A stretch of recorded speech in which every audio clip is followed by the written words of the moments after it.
представители министерств и ведомств республики. Ошсу усталары махсус эшләнгән түгәрәк өстәлдә камыр җәя. Янәшә дә генә метр ярым гүбәдия сыярлык мич. Табаның да үлчәме зур. Уклау исә 2 метр озынлыкта. Гигант гүбәдияне пешерү процессын йөзләгән кеше күзәтә. Әзрәк астына, камырының өстенә шикәр кымысырып калдырабыз. Сегодня уникальный случай. Бүген үзенчәлекле вакыйга Осиново бистәсе дөньяга танылырга мөмкин. Метр ярым диаметрда гүбәдия пешәчәк. Аны Гиннеслар китабында күрәсебез килә. Гүбәдия татар халкының милли ризыгы. Бәйрәмнәрдә әзерләнә торган катлы бәлеш. Эшлеге кызыл эремчек, йомырка, җимеш, май һәм дүгедән тора. Бу гүбәдия өчен 20 килограмм дүге, 15 килограмм корт, йөзем һәм акмай, 200 дәнә йомырка кирәк булган. Төрле уку йортларындагы балалар белән эшлисе килә. Аларга менә татар халык ризыкларын яраттырасы килә. Алар бит менә бу профессиягә киләләр. Алар безнең алмашчыбыз.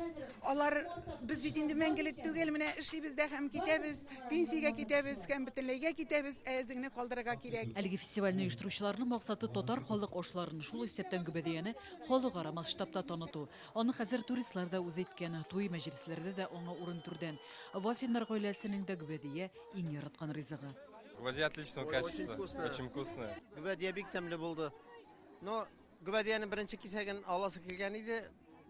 Бер җегет менә өлгерде, алып өлгерә алмадык. Шуңа күрә менә чиратка басып алдык, ашадык, бик тәмле, өйдәгечә шикелле, бик күпереп пешкән. Иң беренче булып гүбәдияне Фаил Хөсәенов авыз итеп карады. Ул үз өлешен аукционда сатып ала. Гүбәдия бик тәмле булган.